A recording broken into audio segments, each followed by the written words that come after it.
Good evening, ladies and gentlemen. Welcome to a special edition here on the Voice of College Football channel of our sort of Pac-12 chat show turned what, Rick? ACC chat show? We don't really know.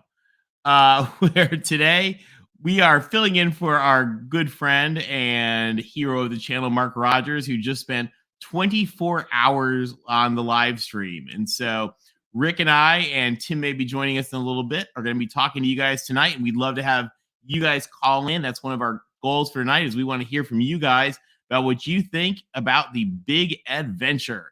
So for those who are not familiar, early this morning at about 8 o'clock Eastern, 5 o'clock Pacific, and 3 o'clock in the morning, where the Stanford football team and traveling party are, the ACC presidents voted to expand the Atlantic Coast Conference to the San Francisco Bay.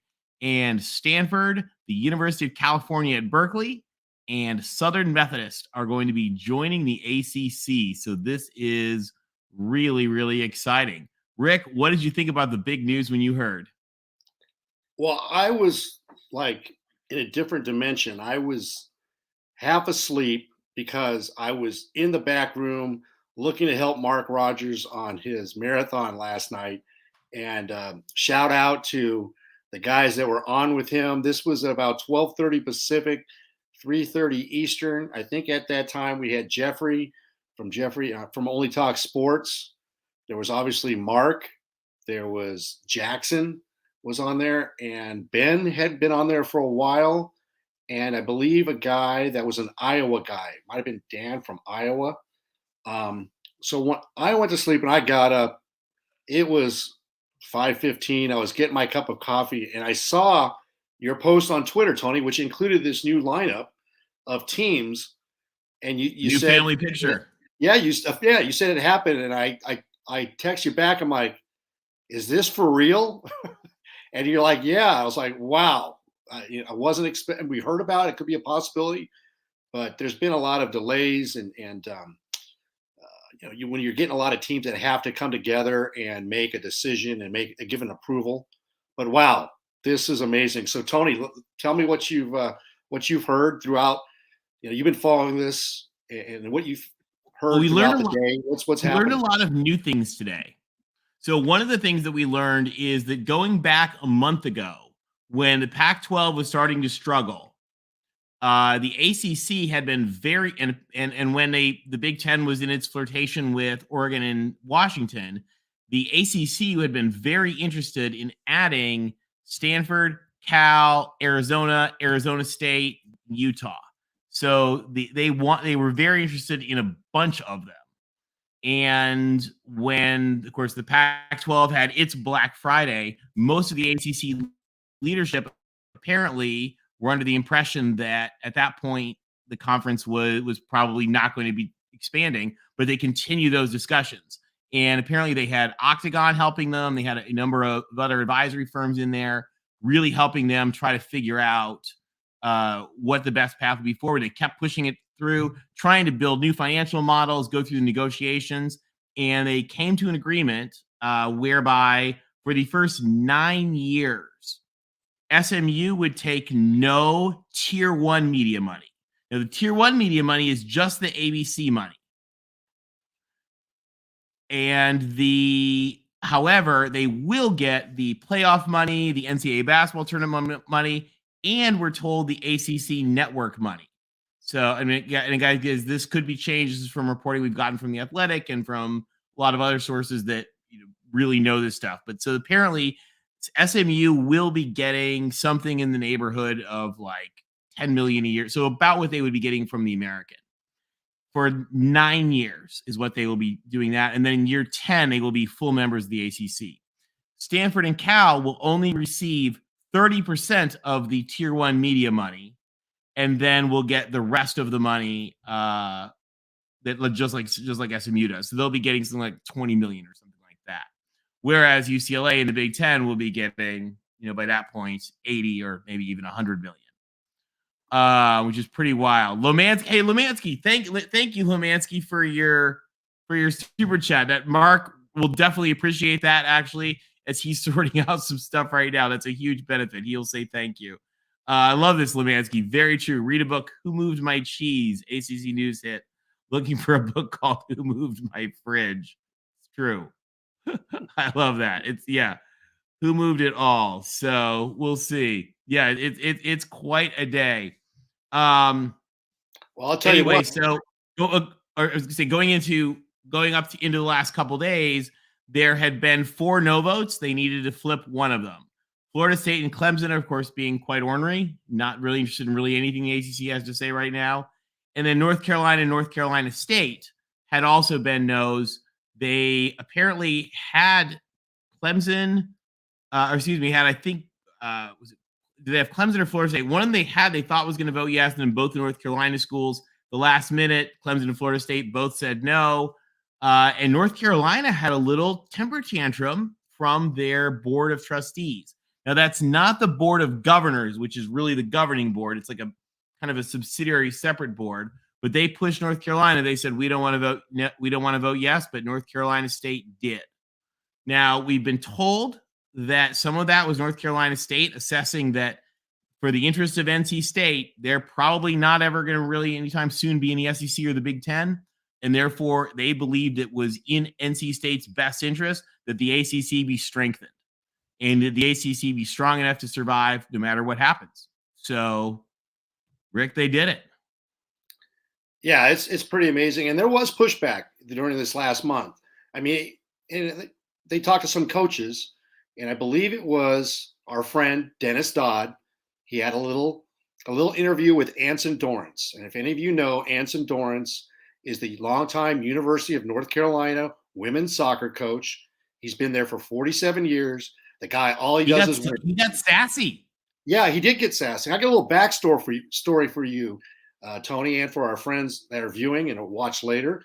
But Anson Dorrance has been dominant in women's soccer, but his ego is just so big. He's won 21 of 47 national championships. Okay. Oh, wow. It's like the SEC winning football. And so he's concerned about Stanford and Cal. He wants them to die on the vine. Hey, you know why he wants them to die on the vine? Because he's afraid of Stanford. He is. He doesn't want to recruit against Stanford. He's old. He doesn't want to work. And back in 1988, he lost out on a recruiting battle. And I know this because I'm friends of somebody that played soccer with her in high school. But he lost out on Julie Foudy because she went to Stanford. You might have heard of Julie Foudy. I know Julie Foudy. Yeah, World Cup champion. She was just doing the color commentating or on the field commentating at the Little League World Series. And I have a friend whose sister was also recruited by North Carolina and Stanford that played with Julie Foudy. And so Anson Dorrance can't get over himself. He can't get over losing to Stanford. Those are just 2 incidents that I know. And sure, that was back in the late 80s. So you've got another 35 years of history of him losing out to Stanford.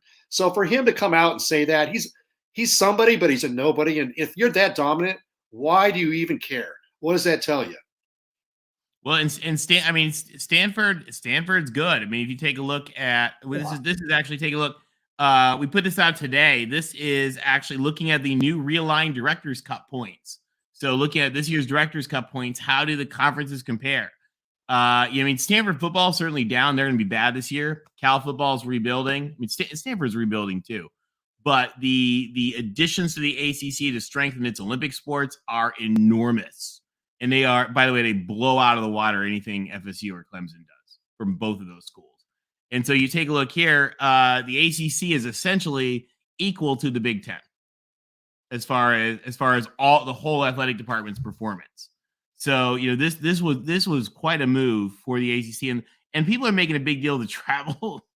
The travel's not really that much because, for example, a lot of these Olympic sports already play national schedules. Yes. The swimmers, a lot of these the Stanford and Cal and North Carolina State swimmers and the Duke swimmers, these folks are on Olympic teams for other countries. So they're like flying to swim meets in Romania. Like, you know what? They can go to Chapel Hill. They can go to San Francisco. And so for the ACC schools, they will probably make in their Olympic sports the ones that do regular seasons. And a lot of those sports, remember, guys, like track, they don't necessarily do like single meet. They go to like a big meet somewhere. They go to Texas. They go to Oregon. They go to the Penn Relays. They go to the stuff in Iowa. So they travel around the country anyway. But for the sports that do that, they will make like one West Coast trip, which if you're the volleyball team, like that one weekend you get to go to San Francisco, like that's going to be super fun. So it's actually going to be a cool thing. It's going to be great for fundraising, great for alumni engagement. Syracuse AD, John Wildhack, I watched him today talk about one of the things is that they get pressure from alumni that they want to see they want to see the teams play west of I-95. And so now they're going to be able to. Well, here's a perfect example of how this is a myth that, it's these Olympic sports that are going to be hampered by the additional travel. Well, let me give you an example. Last and by the way, really quick, I love this from Alex. Right, Alex points out that is true. The ACC school now closest to the coast is in Berkeley, California. There you go. So here's an example of how that's a myth about this. I love that, Alex. So 2 weeks ago, Michigan came out and played USC women's soccer in LA. Okay. And they typically do this around Labor Day in late August because they want to simulate the NCAA tournament. So they will travel. Last weekend, USC women traveled and played number 4 Duke, and they upset them 3-0. And then 3 days later on Sunday, they played North Carolina. Coincidentally, Anson Dorrance's team, and the Trojans lost 4-1. Classes are already in session, and they flew back. Guess what? Thursday, yesterday, Purdue flew out here, a Big Ten team, and they lost to USC. So it's already happening. And like you mentioned, Tony, it happens in a lot of other sports because you want to simulate playing the best. And that's what, if you want to play great teams like North Carolina and Duke in women's soccer, you go play them in the preseason. That's what you do. So, then you got your league schedule and what have you. But, and of course, your football schedule is easy. Exactly. Your football schedule is easy because they're getting on a plane anyway. Yeah.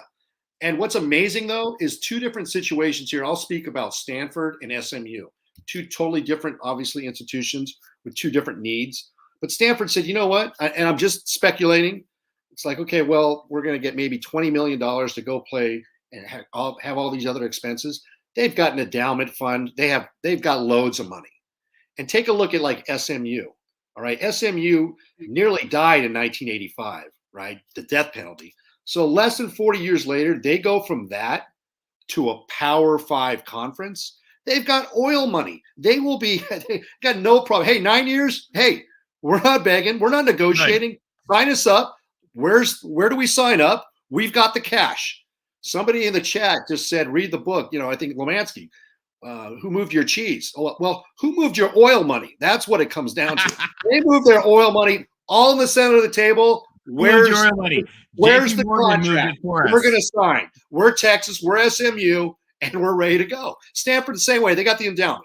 Cal, they'll play that they're poor and it's political and the state. No, they got plenty of money too. They'll find it. They just hey, it's like you have that friend, right? You always have that friend. You're going to go out to dinner with a bunch of friends. Oh my God, I left my wallet in the car. That's Cal. All right. Hey, we got our first caller. We got Jackson Johnson joining us. Jackson, welcome. Jackson. How's it going, guys? What's up, buddy? Good, thanks. Not much. What do you think of the big news today? I gotta tell you, I'm curious to see what's gonna be like watching some ACC after dark for sure. They probably won't be doing that. But actually, one of the nice things about this is that it actually does make it kind of flexible because the East Coast teams, when they play on the West Coast, they'll play they were talking about this today, a couple of the interviews. They'll play earlier games, so they'll play at 4 p.m. West Coast time, which is 7 p.m. Eastern, or they'll play at noon West Coast time, which is 3 Eastern. So it should work out pretty well for the ACC. They'll have a lot of flexibility with that, and same with Cal. They'll Cal or Stanford might play on the East Coast, and they'll play a night game, which is the afternoon game for them. So, and that, by the way, is the same thing the Big Ten's doing, because one of the things the TV networks are going to do. Remember, the TV networks are in this to make money by having people watch their TV channels. So they're going to make sure that those games are on at times that people can watch. I've been reading a lot of some of the chat in some of the comments, there's a lot of suspicion that Stanford's just going to stay in the ACC for like a few years or so. And then when the time's right, they're going to bail for the Big Ten. What do you think of that notion? Do you think it's true or false? What do you guys think? Well, it seems to me like they're signing the ACC grant of rights, so they're in the ACC for a while.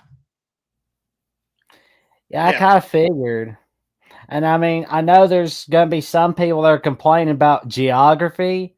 Let's be honest. Geography went out the window a decade or so ago. Well, not only that, Jackson, but like one of the other things when you think about actual travel for one of the great things about Stanford and Cal is like San Francisco Airport is a global mega hub. Dallas Fort Worth Airport is a global mega hub. So these are three of the easiest schools to get to in the country. It is way, way harder to get to Blacksburg. Way harder to get to Blacksburg than it is to get to San Francisco. So like for Notre Dame can get to SMU, Stanford, or Cal faster than they can get to anywhere else. And Alex just disappeared. We got I saw Alex is calling it. Alex is one of our best Cal fans of the channel. So we'll look forward to hearing from him in just a sec. Can I share a little irony with you? Of course. Back when the Pac-12 used to be the Pac-12 last month, the Pac-12 used to travel a lot. And the biggest excuse from those that were living in the eastern region that has 2/3 of the population, well, there's no good teams out there. Well, so the Pac-12 would travel. Some of the teams would travel, and we knew who would win the games. USC would win the games. Shameless plug, but hey, facts don't lie. But now, after this reconfiguration of the new Big 12 moving forward, the new Big 10, now today the new ACC, you have the Pac-12 going away, then you have that other conference, the SEC. Now, the SEC will tell you, well, we're very contiguous, and we only have to – our teams on average only have to travel 952 miles the total season or whatever it is. But now – you have the Big 12 in 4 time zones. You got the ACC spreading coast to coast, and you have the Big 10 spreading coast to coast. And that's what you have in the NFL. So if you're going to train for the NFL, you're going to have to get on the plane and fly from Jacksonville to Seattle, or you got to fly from LA to New York. So I can see why Greg Sankey is, selling it, because he's a salesman and he's the best conference commissioner. I love him. But after we saw last night what happened to Florida, they ain't going to be traveling west of the Mississippi for 40 more years. The biggest truth just happened because you lost. You lost to a Pac-12 team with their 3rd and 4th best quarterback. I tweeted it today. That guy, Graham Mertz, what is he, the Wisconsin transfer? He'd be literally the 11th or 12th best quarterback in the Pac-12 this year. Honestly. Yeah. There's that many good quarterbacks. I had Shadur Sanders at like number 8. I had Jaden Rashada at number 9 or 10. So there you go. But yeah, I am curious to see who's going to be team number 18 for the ACC, or are they just going to stay at 17 for now? Well, so first of all, remember Notre Dame, and people in the chat will get mad at this, but it is true. Notre Dame is a full member of the ACC. They just don't play all their football games in the ACC. But like as far as NCAA conference categorizations go, Notre Dame is a member of the ACC. Notre Dame votes in the ACC. Notre Dame was one of the voting members in this. And there's a little bit of sensitivity to that because Notre Dame gets all their own football money and then they don't have to, deal with that. But it was very much Notre Dame was a big pusher of this. Remember, Notre Dame, as you see on the picture, actually in the picture, the Legends Trophy that is the Notre Dame Stanford rivalry that they now want to keep as a rivalry. But hey, while we got it, I'm sorry, I was gonna say let's bring on Alex just because he is our Cal fan extraordinaire. Alex, congratulations to the Golden Bears. Last summer, I only knew 2 things. There would be no deal and the Pac-12 would dissolve. And you had the funny season. You did call it. You had the funny season of like the crazy rumor of the crazy, Oregon to the SEC, Arizona to the ACC. Well, now there's this. So I did not quite expect things to turn out this way, but well, we're still in the dance for now. Who we're dancing with? Well, I mean, I do have to say this. Um, you know you're in a funny, well, it's amusing, but you know you're in a unique situation where where you end up is influenced by, you got former presidents, secretaries of state, presidents of other schools that you would never imagine you'd be bedfellows with. You know, we're talking about the Domers, and but um there's like, even in the last, like, what now is it, like 12 hours ago, we never thought NC State would be the one to push this over the line. And so it went because, and from what I can tell, at least, there's some politics going on in Chapel Hill that are interesting, where it looks like their president may have been on board, but then the board of trustees kind of threw that dart last night, and so he kind of had to back away from it. But for NC State to stick with it was a surprise. But so, and I'm just waiting for the next announcement of, oh, NC State joins the AAU. NC State joins as a partner in managing Lawrence Livermore, or whatever the real trade is. I can't wait to hear.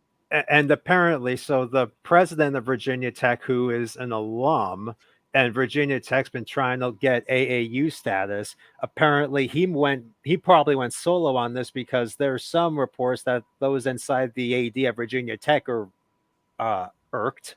But so the individuals involved in all this, like, and it's not that often when I see Cal as the top story on ESPN, for whatever reason. But the fact of all the factors involved with this, I suppose when you think about it for a minute, this is probably the most fascinating turn and realignment that there's been thus far. Absolutely. Yeah. So that's when you're at the center of it. And there's others were saying that we went from one frying pan to another, which is probably true, but no one's getting out of that grant of rights for years to come.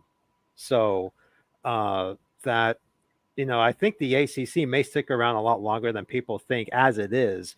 But when I look at who we're in with right now, I mean, it's sort of where you end up is going to influence your thinking. But I'm probably as excited or more excited with who we're now going to be playing with in the ACC than maybe versus who we may have been playing with in the Big Ten.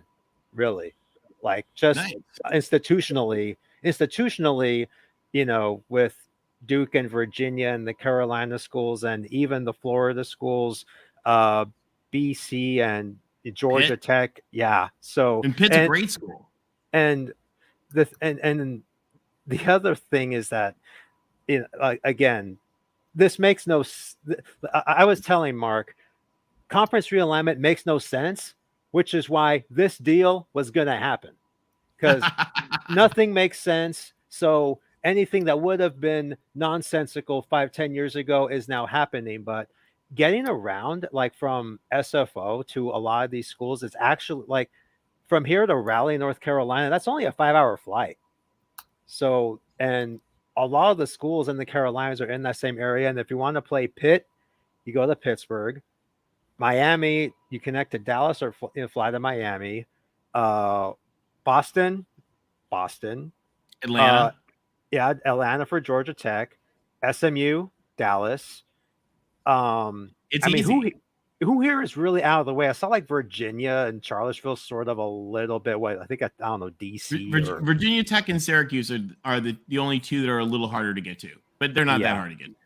Yeah, but yeah, so, and if you have, the LA schools, or like, actually even look at, like, Washington and Seattle. Seattle's at the far end of the map, right? And that's at least it's direct to Seattle, but you have you have schools in Seattle, Eugene, Oregon, LA that are playing institutions, in State College and College Park, Piscataway. So again, the geography argument, that's out the door. Although there's a couple airports right next to Rutgers. They help. Well, right, but the actual like getting around with the ACC is I'd say it's probably a little like if you want to get to, like how do you get to West Lafayette?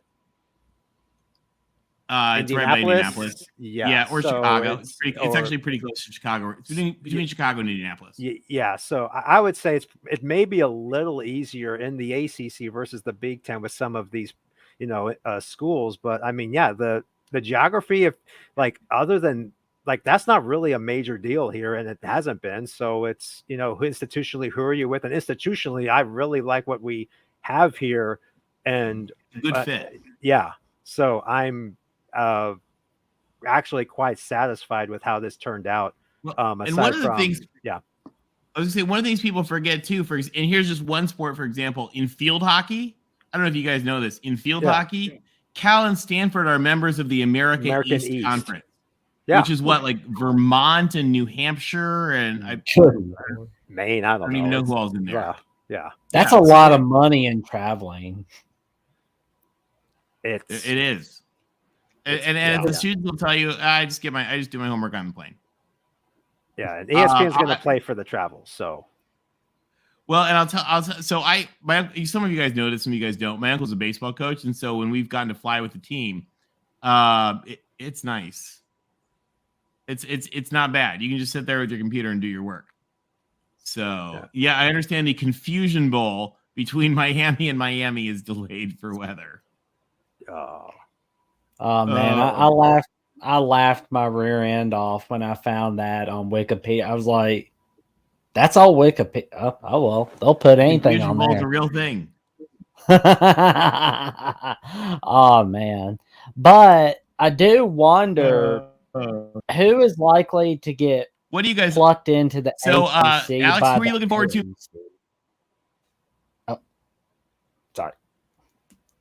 Say again. Oh, I was just saying. Sorry, I think the bad weather from the bowl is having issues here too. I was going to say, hey, who are you looking forward to as a new rival for the Bears? Well, we already have one still sticking around, but besides that one.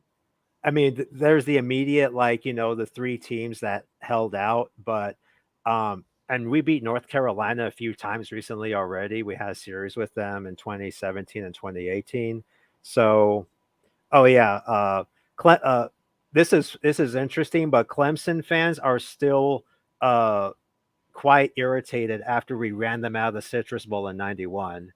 Like, I don't really care for Clemson, but that's so. I don't know. I really don't everybody's going to be picking on Florida State just because they've been it's been pure stupidity out of Tallahassee, but I'm just happy to start making some trips and just seeing how it goes. So now in particular. There's another piece of news today that was announced. I don't know if you guys have heard about today. So the American Conference had invited Cal's, or apparently or unofficially invited to whatever extent, Cal, Stanford, Oregon State, and Washington State.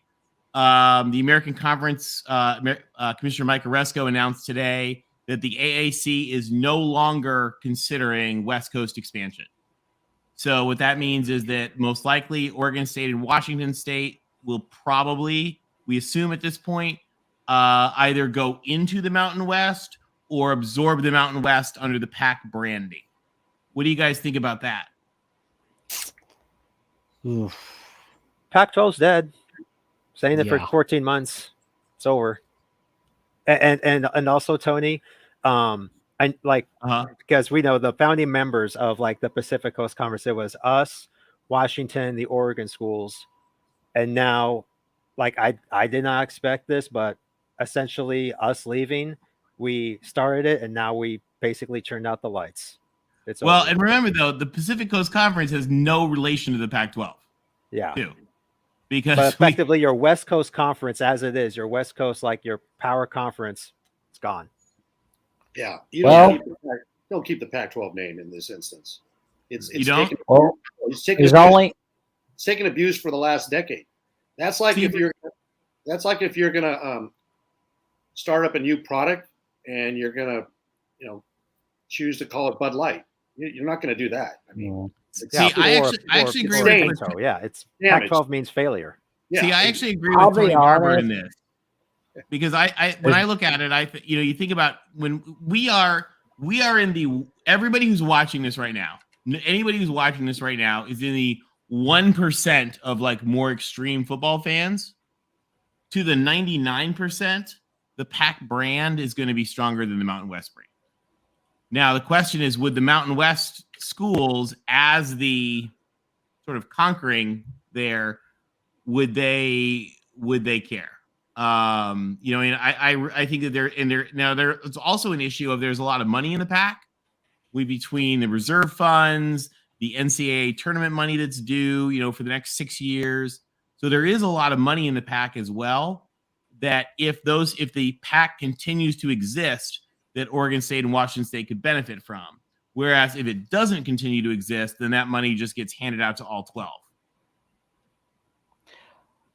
I'm just wondering one thing, if this is going to like motivate Oregon State, Washington State to be able to play spoiler this season. I think they want to do that anyway. They always want to do that. I mean, there's only one thing left to do. Win the whole freaking thing. Yep. You're right. This is going to be one of those stories. Those tear jerkers. This is a Rudy moment. I was thinking more like Major League. I love that movie. Hey, is Alex still here? Yeah. How are you feeling, Alex? I mean, we had you. You're a great supporter of the show. Thank you very much. I think about 2 weeks ago, we had you on the Pac-12 show, and we didn't know what was going on. And I felt for you because, Cal and Stanford, original members of the Pac, the Pacific Coast Athletic Conference, and it was just crazy. And the idea was out there about the ACC, but honestly, did you think that this could happen? How were you feeling then, and how are you feeling now today? Give me your reaction. So it was really two things. One was, I'm not really sure what agendas or thought, or what ideas that others had, but there were a lot of like those out there that essentially wanted Cal buried, and even Stanford. Like my thought was, if Stanford is out in the wilderness, then like that's kind of a big deal. I mean, Cal aside. And so, but once it started to become clear that we were essentially now this almost ironclad marriage, I thought that eventually we'd be all right. And I just never thought that we would really fall back to the Mountain West. I mean, I thought if everything goes to hell, then go independent, or, just like a tough path, but just, stay, at least don't be essentially falling backward. So I was thinking, eventually we may be at some point, because again, with the ACC, I'm not sure, but I still think at some point the Big Ten presidents want us. It's just that money wasn't there. So I think over like long term, I think we'll be fine. And when the ACC stuff emerged, I thought you wouldn't be hearing a constant stream of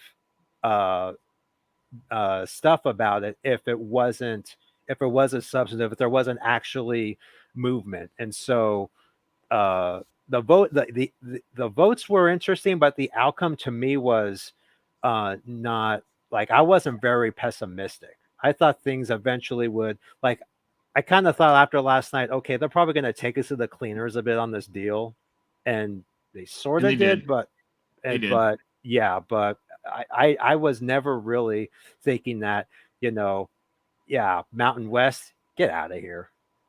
Yeah. So I did have a point of irritation for a moment where, at least because the ACC has its own issues, at least get into a position where you're stable for a while. And so that's where I was thinking, if we just form a new Pac-12 with, whoever, and we at least have something to mess around with for a little bit, at least you're not having to worry about the next thing collapsing. But with the ACC, again, no one's getting out of that ground of rights for the foreseeable future. I mean, who's going to splash down $300-400 $500 million to walk out of there years from now? probably, and even if some schools leave, we're sort of a backfill. So I think long term we're in a pretty decent spot until the next thing. But I suppose when you go through it once, you can go through it again. But at least for now, we can enjoy, at least the next couple of seasons. So I was never really. I mean, there were points where I was annoyed, but I was never really terribly worried. That's good then. Yeah. Now,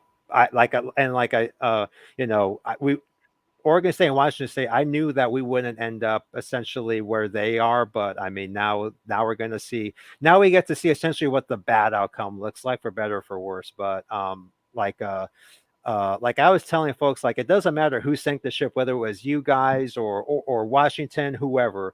The ship was sinking, and we were able to swim out of it. But there's two programs that sunk. So. Hey, well, while we're here, we have in the back room, I'm going to bring on, we've got a member of the ACC. We've got Will ND. And hold on, actually, before he comes on, Will, before you come on, let's just quick. We got a super chat from T. Higgins. Thank you, T. Higgins, for that chat. That helps, definitely helps a lot with the channel. And Mark will send his thanks. He says, as a Clemson fan, I welcome all that SMU money. I'm looking forward to I look forward to all the welcome to Dallas commercials on the ACC network. Yeah, no, it'll be cool. I think. I mean, I think you guys will like SMU. SMU is ramping up. I mean, that program's had a lot of transfer success. They're going to be strong this year. I think they'll be good in the ACC. Will, you guys, you're Irish. They did it. Jack's what do you think about today? Strikes again, man. They were chatting when that vote didn't go through. I was getting some chirps on social media, but Schwarbrick, Captain Jack, he's always in charge of the ship, whether you like it or not. This man calls the shots. So Schwarbrick made it happen. Rub it on the Clemson FSU fans there. Yeah. Yeah, Notre Dame tends to get what they want. Yeah. Mm-hmm. What do you think? Stanford Notre Dame is now an internal rivalry game. Yeah. It's nice. Now we can add another game on our schedule that we didn't have before. So, Will, are you happy about giving a rematch to Cal? Hey man, Oski, why not? I mean, that seems like a fun trip going down to Strawberry Canyon, maybe. You know that the garlic fries are worth the trip alone. Yeah. That close win last year, touchdown Jesus helping you guys out. Yeah. He did. But that was still the ugliest game. I was there with my cousin who's a Domer, and I was like, God, that was ugly. And he was like, yeah, I don't want to think about that game ever again, even though they won. It was so bad. Yeah, in that person. Was bad. I was like, what the hell is going on? Yeah. Oh, I love you, Will. Congratulations on that big win, by the way, last week against Navy. And keep on winning. We want you unbeaten come November 14th. All right. Of course. You better not lose to anyone either. But I mean, your schedule is pretty charming. But it's a preseason. We're getting our units all set up, right? We got so many players. It's a tryout. But well, I have one thing. So these Clemson Florida State fans, they're complaining about they need more money. But SMU isn't taking any money. So what I think would be really great is if SMU ends up somehow beating Clemson or Florida State while they're both in the ACC. Wouldn't that be a hoot? Wouldn't that be funny? It would not surprise me. Mm-hmm. And what's really funny too, some of my favorite reactions to this have been actually from the Oregon fans who are so happy to not have to play Stanford anymore because Oregon is cursed against Stanford. Just cursed. We're cursed too. We're cursed a bit too. So I mean, yeah, we are. Oh, go ahead, Will. I mean, we're cursed a bit too. I mean, that 2015 season was looking like I mean, the defensive play calling was still bad, but the talent was so good. Like, I just felt like maybe they would have had a shot at winning a playoff game if they would have not lost in Palo Alto. But that was a rough one. Yeah. What were you gonna say, Rick? But Sorry? they did get Charlie Right. Weiss out. They did get Charlie Weiss out. That was Charlie's They last did. game, There's so value in Oh that. yeah, there's 09. some value in that. There's some value. Man, Toby Gerhart had a great night that Yeah. night. I mean, a lot of teams did against that defense, but You can't if you want to kind of irritate Oregon Ducks fans. I think Ben and Sam exploring with Ben might be in the chat, but just mention Alejandro Maldonado. He's the kicker that missed a couple kicks against Stanford. And the interesting thing about Alejandro Maldonado, first name, last name ends with a 0. There's a little smack for you guys out there that might have a little beef with the Oregon Ducks. Just giving you little facts here on the voice of college football. all right. Oh I man. love it. Yeah, we got laughs in the chat right now. There you go. Your boy LBC giving it to you straight. I got receipts. What's funny, I always laugh because to folks that are from other parts of the country, like they forget sometimes. Like we have chaos out west. I mean, like the fact that the game last night was ended with a dust storm, and lightning in the desert was just welcome to Pac-12 after dark. Those things happen. Right. So, You got hurricanes out there in Florida. We got dust storms. Mm-hmm. exactly. So yeah, man. maybe we'll see. Well, maybe we'll infect the rest of the college football world with that nonsense, Mm-hmm. which will make it more fun. This is about the time in the chat where USC haters will remind me, hey, remember what happened in Corvallis? Remember what Jim Harbaugh and Stanford did to you in 2007 with What's your deal? with that quarterback? And let me see if I can remember his name right now. Tavita Pritchard. Yes, I do remember. I was scarred for life. He was the OC. Is he still the OC at Stanford? Is he? I don't think so. I don't think so. No. I think he was the OC. But every school has those games, and that's what makes college football beautiful. Mm-hmm. Oh, we got some San Diego sass. Bargain basement pricing for bargain basement football. Oh. Do we feel that same way about the discount Ducks and the half off Huskies? Oh. Ooh. Ooh. Well, No, Man. here's something I'm just teasing. Here's something to think about, guys. This whole thing came down to, in actually both conferences, the discussion was happening about equal revenue sharing. Florida State said, if unless we get paid or compensated more, we cannot sustain this.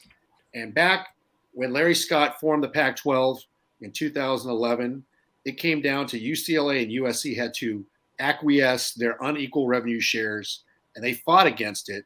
But the other 10 teams were like, come on, get on board. And USC and UCLA, for whatever reason, agreed to equal revenue sharing.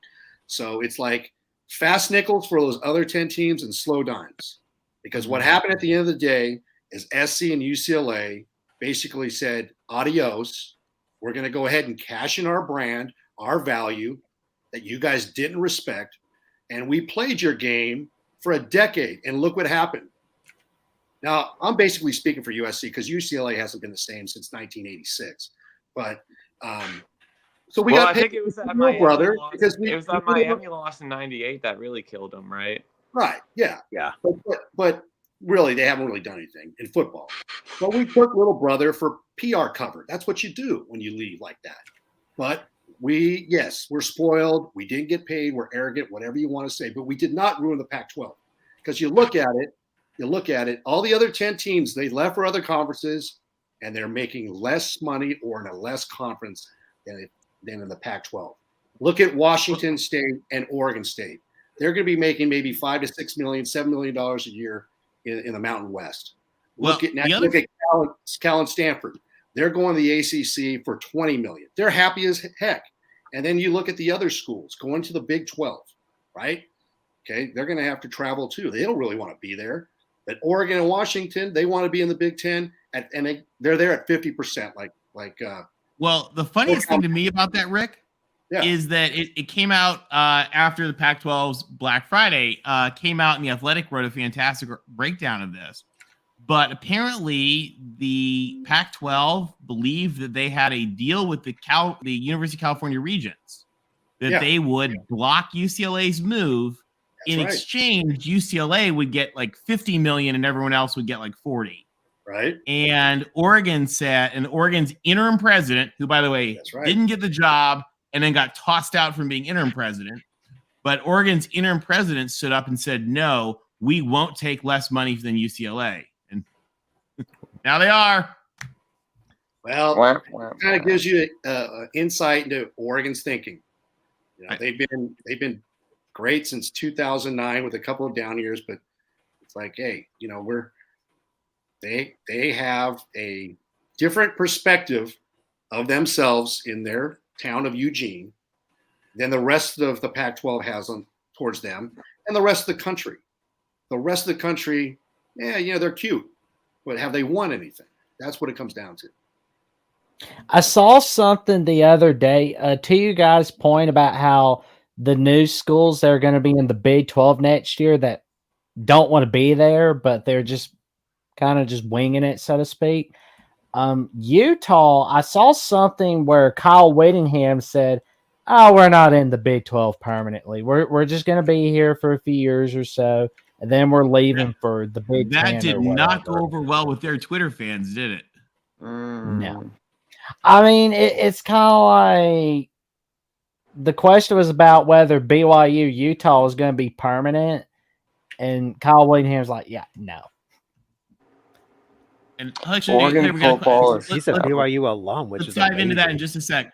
We got a quick question here, guys, from T. Higgins. He wonders, how can the ACC have a 17-team conference for college football? Mathematically, it seems unworkable. Is there a better option? So remember, Notre Dame plays half a ACC schedule. So for scheduling, that's how they work that. And for all the other sports, they have 18 because Notre Dame is a full member. So they do have 18. Just Notre Dame plays a few games that aren't ACC, like us. It'll cycle. Yeah, but, thank you for the question, and thank you. Mark appreciates the help as he sorts out his adventures right now. Yeah. Sorry to interrupt. What were you gonna say? So essentially, the math is like teams will cycle through, and it'll be like sort of random, but it basically means as long as every team plays 8 conference games, you know, you have an even number, and you're fine with the scheduling. You just kind of have to play with the math a bit in terms of who you actually are playing every so often. But yeah, that'll be interesting. 8 conference games. Yeah. I bet there's going to be a lot of changes for the non-con schedule in the next coming weeks or so. Well, yeah, we have to find more. We have to find more out of conference games now because we were at 9 starting when? Since 2000 what? The Pac has played 9 since there were 10 teams. Yeah. So since has that really been that long? 1978. So but yeah, no, I'm just remembering how like there were a few years where like some of the teams didn't play every year for some reason. I don't know, but yeah.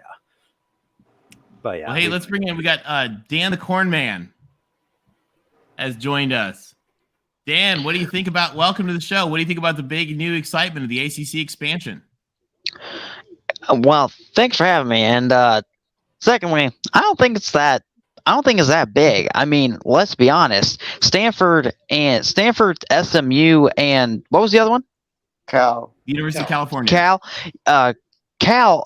Those are kind of weak schools. Like they were in the Pac-12, they weren't really much of anything. Along with like Colorado, like the biggest team that was there that I can remember. I didn't pay attention. Didn't Stanford win a Rose Bowl like 4 years ago? 5 years ago? 15? Like 2019, I think. I don't remember exactly. Yeah. Well, my point is that those 3 teams haven't been really relevant.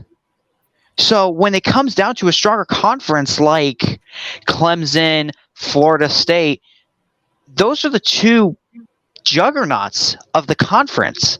So I don't see it being a big addition. It's like Oregon. It's like Oregon and Washington joining the Big Ten. I don't think they're going to be relevant for like another 10 years.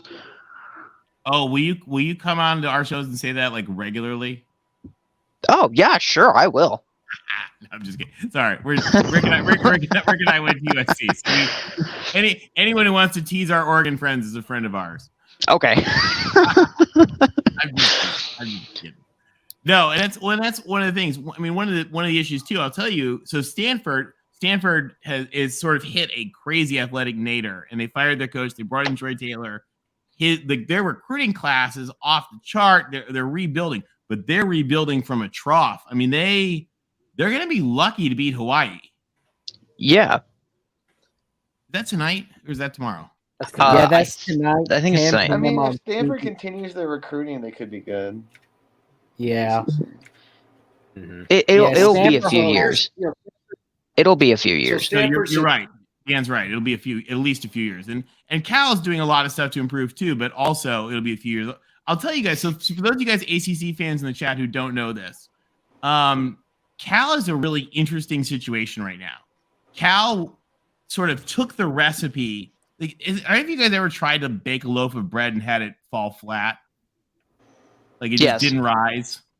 So Cal basically took the recipe of how to build up your strong football program of get the right coach, give him the flexibility he needs, spend $1 billion rebuilding your stadium and facilities because they happen to be on an earthquake fault. Believe it or not, you guys don't know that. Memorial Stadium shifts in pieces with the earthquake. It's pretty cool. They spent $1 billion on that. They still have $400 million in debt from it. But they did all the stuff, invest in assistant coaches, get your guys what they need, give them mission flexibility. And it's like the bread just hasn't risen yet. And so, I don't know what it's going to take, but they've invested, they've done the stuff. So I'm hoping that it works out for them and it'll work out for them in the ACC. But, they just have not had that quite success yet. So we'll see what they bring this year. But you're right, Dan. Stanford is going to be bad this year, we think. Yeah, and all the hype that goes around, like USC joining, like USC and USC joining the Big Ten too. I think it's gonna be the same way because you remember the hype when like Nebraska joined the Big Ten, right? Because everybody thought, oh, they were a dominant force of the Big 12. They're gonna go into this other conference that looks weak and just dominate, and that hasn't been the case. Nebraska wasn't doing that hot in the Big 12. I mean, they weren't the same team. Like Bo wasn't a bad wasn't a bad coach, but he wasn't lighting the world on fire. Well, I know, but I think it's going to be the same way. So I think. If you take a look at, and I can understand why you say Stanford, what's Stanford? Well, last couple of years they haven't been Stanford. But if you look back to 2010, take COVID out, 2020, there's 13 years of football. Stanford has double-digit wins in 6 of those 13 years, and 8 of those 13 years they've won at least 9 games. The last time they won 9 games was 2018. They're 6-3 in bowl games during that period, with 3 major bowl wins in the Orange Bowl and 2 Rose Bowls. So, put that up against somebody in the ACC. I don't know which team has that type of record, but Stanford football, if you go back and you look at that, they're a strong program. And they have the capability of getting to that level. And that's just football. You look at all their other athletics. The number one in national championships and the Directors Cup. And another great thing for Stanford and Cal is they got women's lacrosse programs. And that is big on the East Coast in the ACC and the Big Ten. So that's great for them too. And they play in like 30 different sports. So Stanford is not just football. We get it. But Stanford is a huge thing. If you have Anson Dorrance from North Carolina saying, hey, and you got his shill taking his story in Dennis Dodd, that tells you everything you need to know. He fears Stanford. And I pointed it out earlier.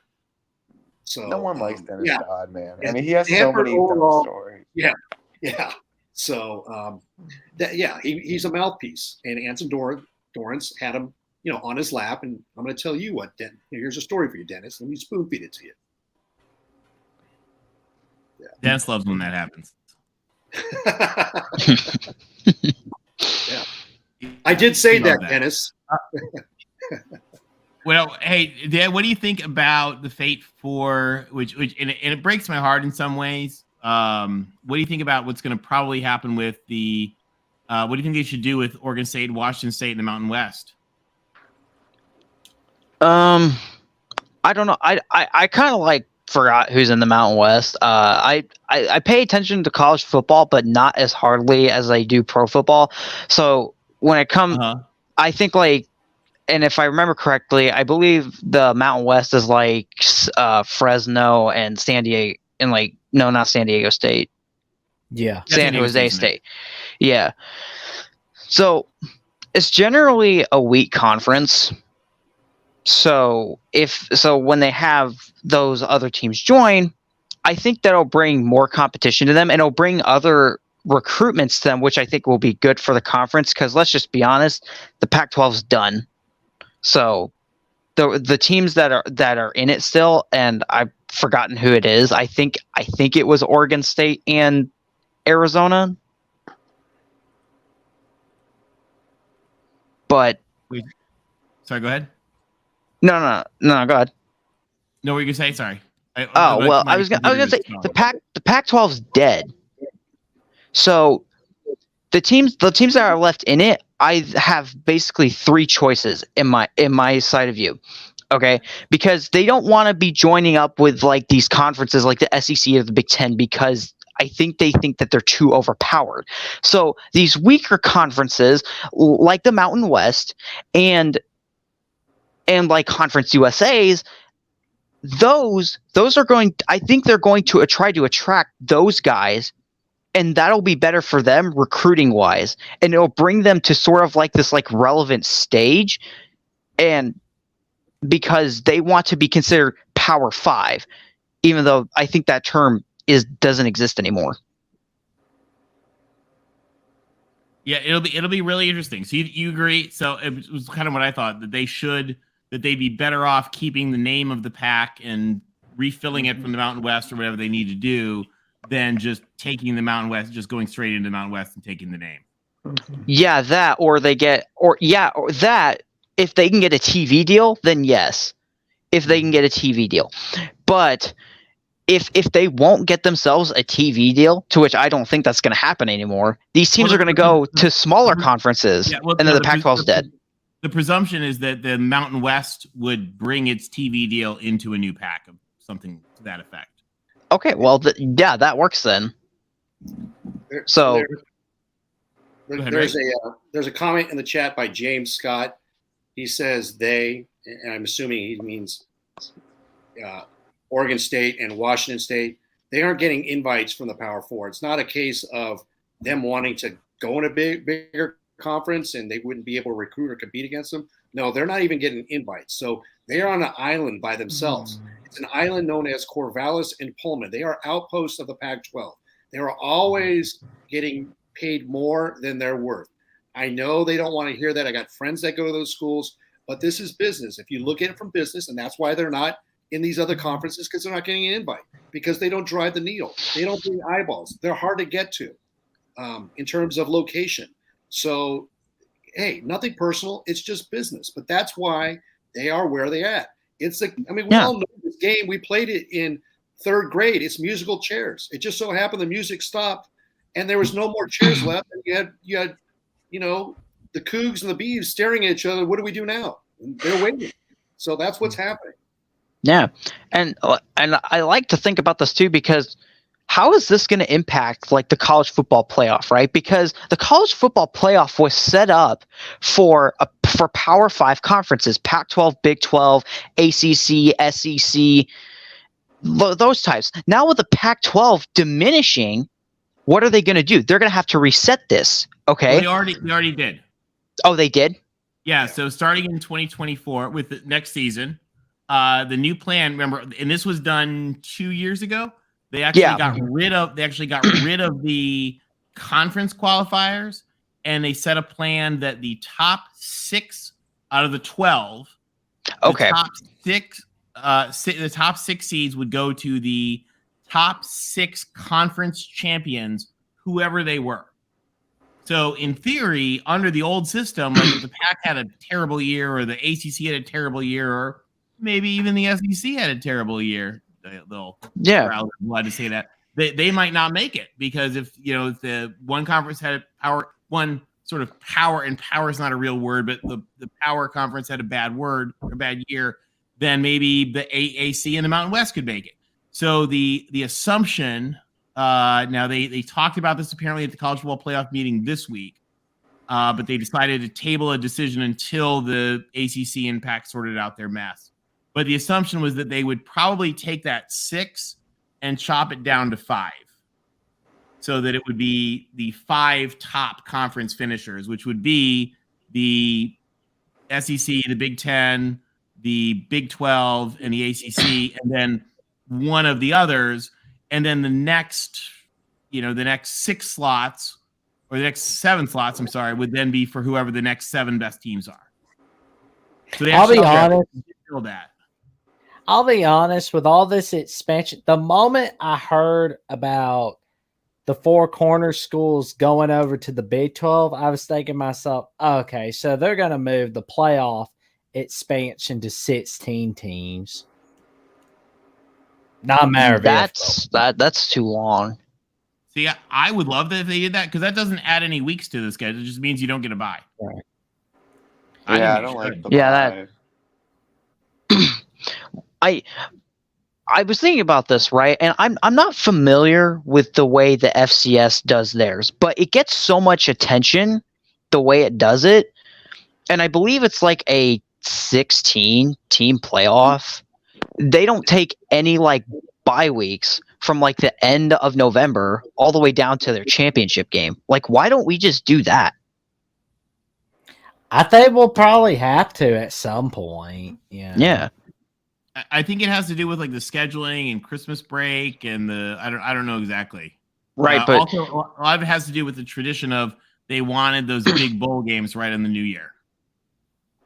Yeah, but honestly, that seems a little bit irrelevant. And you could do it like this too, right? You could have those big bowl games in the middle of the week, right? So you could have you have your playoff, right? That plays on the weekend, Saturday or Sunday, and then you have the rest of those bowl games in between Monday and Friday.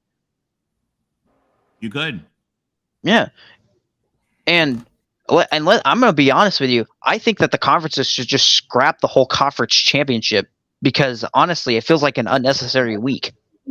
I agree. I agree. As a Notre Dame fan, I agree. I've wanted the conference championships to be part of the.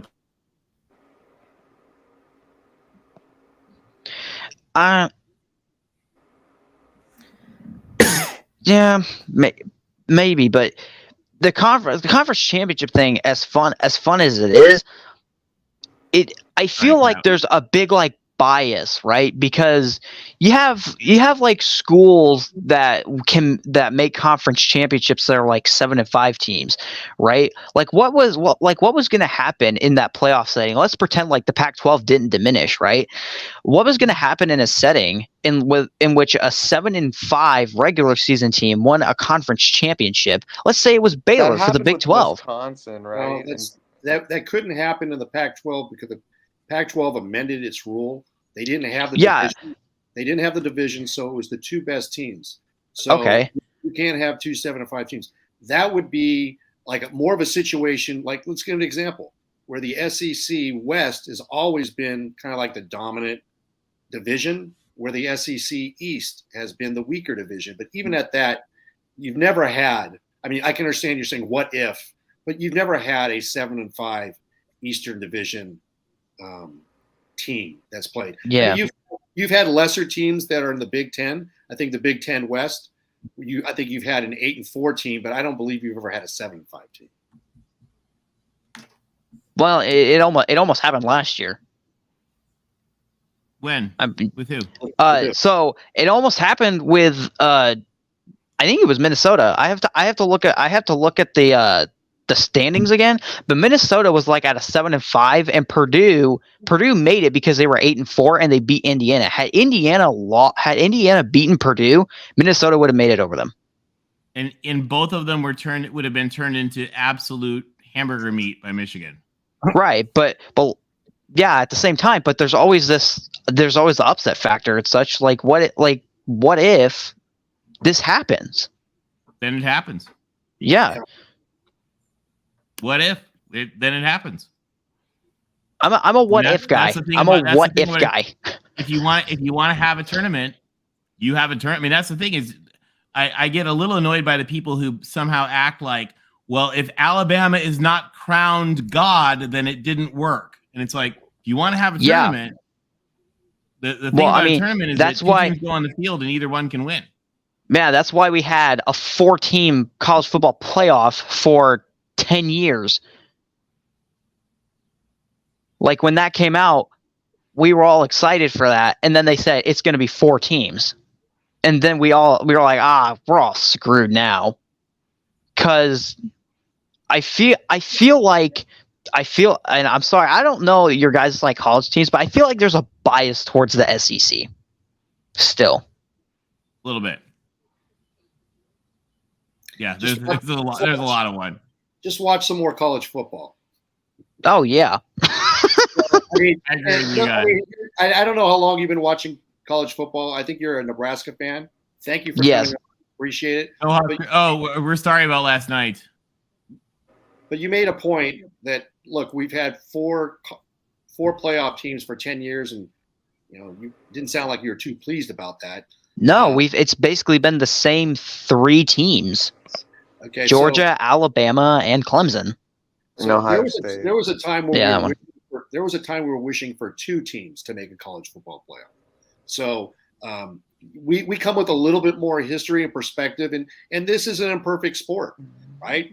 And so it took forever to get to the College Football Playoff Alliance, or whatever they called it before, and then the BCS, and then the 4-team playoff. And so it's going to evolve. It's going to move forward.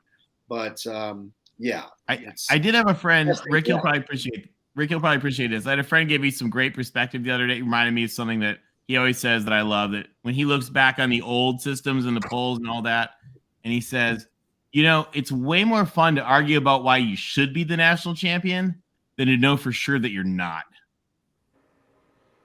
Yeah. That creates a lot more conversation, and I can understand that. and the reason too, it was it Dan? Your name? Yes. Okay. What was it? Nebraska Corn Dan? What was it? Nebraska Corn Dan? Dan the Corn Man. Dan the Corn Man. Okay, Dan the Corn Man. So, and another reason, this is just me speaking here. Okay. Last night you saw college football history, Dan.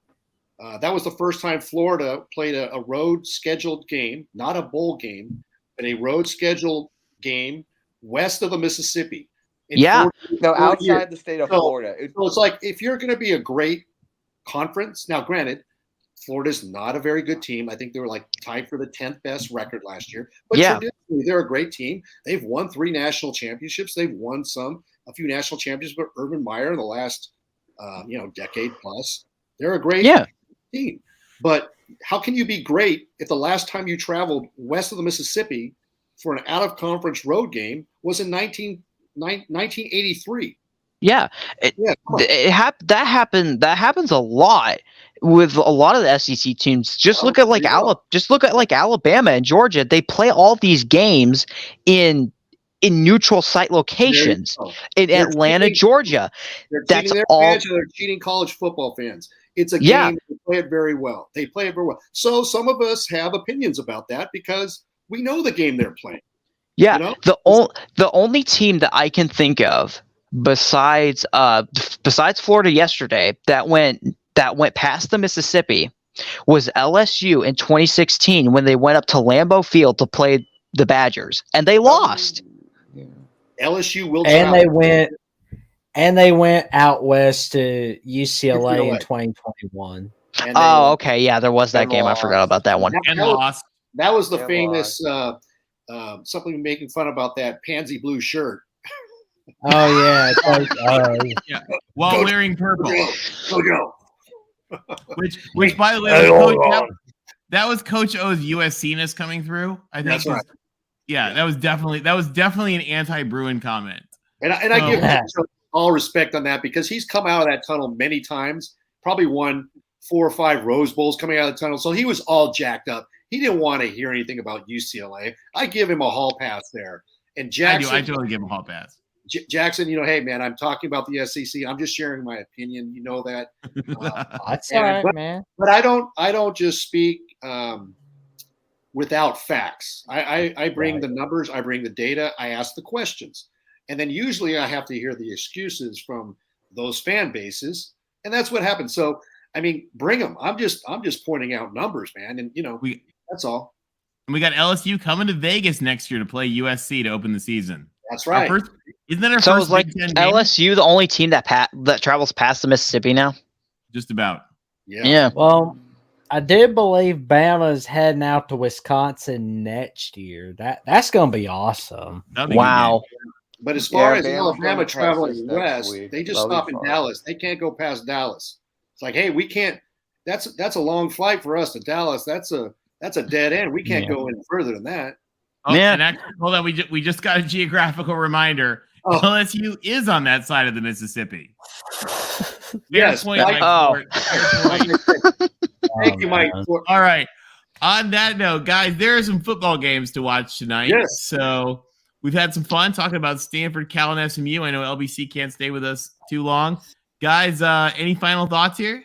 What do we think as we embark on a new era of college football? Well, for anybody that's worried about geography and teams that aren't in the correct region, so to speak, that all went out the window a decade or so ago.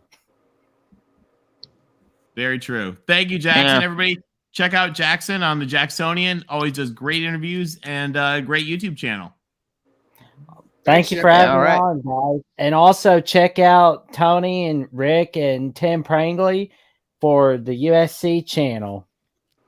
Thanks, Jackson. Fight on. We'll see you soon. Thanks, Jackson. Fight on. Fight on. All right, Dan, any final thoughts? So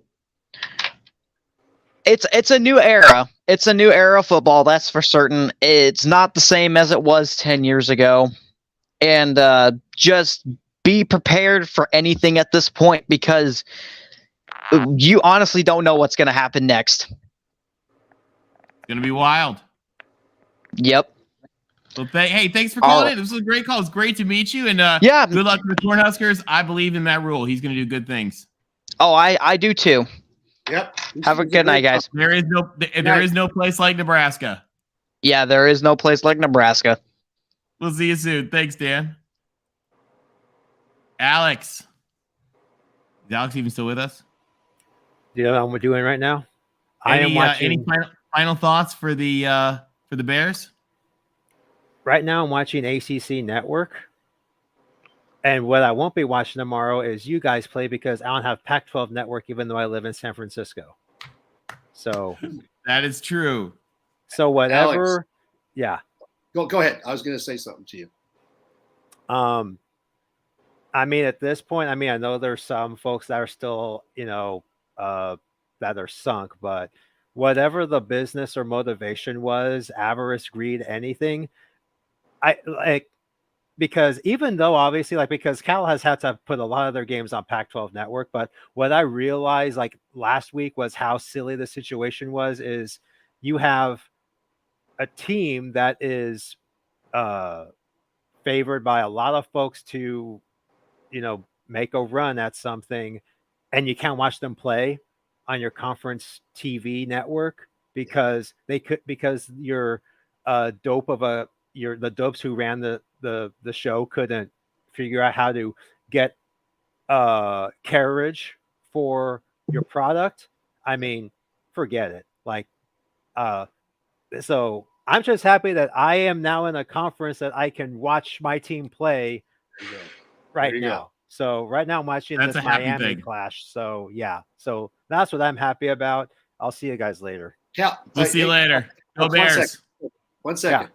Good luck to your Bears tomorrow at, I believe it's 1 p.m. Pacific. You're playing North Texas, and I believe it's on Pac-12 Network.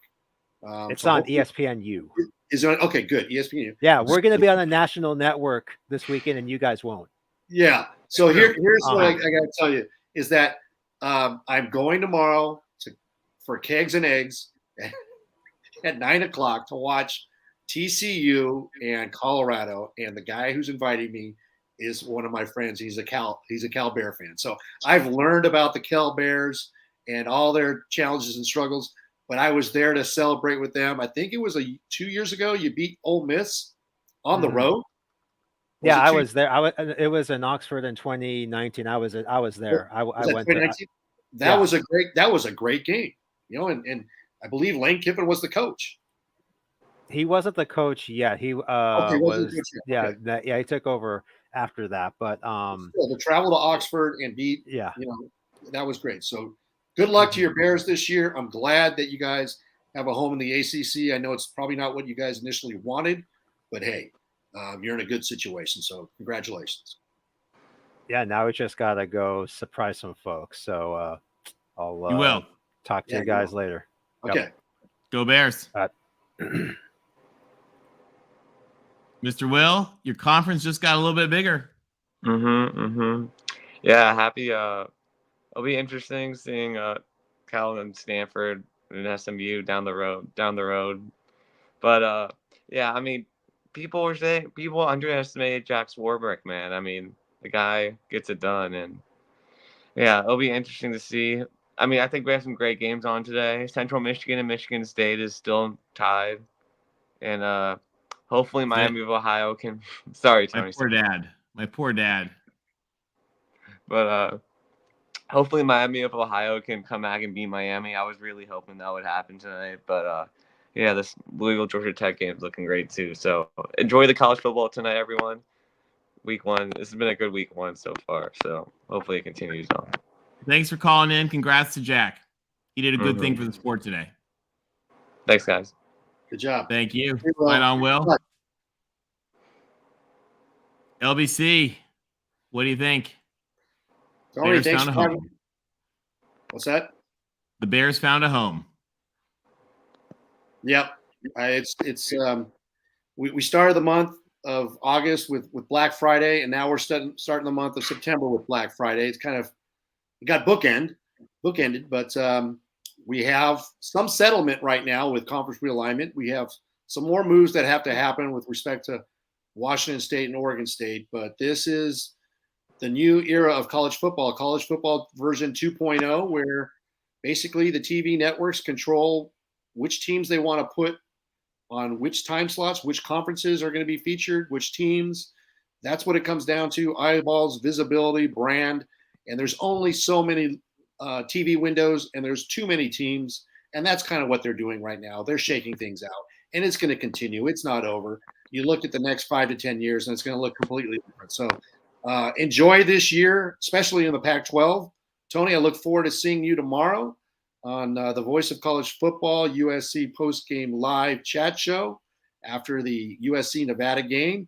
Come join us. We're going to celebrate. We're going to have some special surprises because this is the last game on the Pac-12 network. Oh, I've got a couple of things. I've got a minimum of 3 surprises. So check in. If you checked out the Coliseum dog, or not the Coliseum dog, but the bacon wrap dog outside the Coliseum last week, we had that going on along with Jacobo Herrera. Just happened to stop by or go by with the Spirit of Troy band. So check us out. Fight on, everybody. Check out the Notre Dame postgame show too. It'll be fun. Yes, and everybody watch the Notre Dame postgame show right here on the Voice of College Football with Will, and then Rick and Tim and I will be live right after the USC game. Hey, to everybody who's out there tonight, thank you for joining us. To everybody in the chat, everybody who called in, thank you for joining us. Here's my one piece of advice for anybody who's got a new team coming to your conference, or you're going to another conference. Get to know the schools in that conference. Get to learn like their traditions and what makes them tick.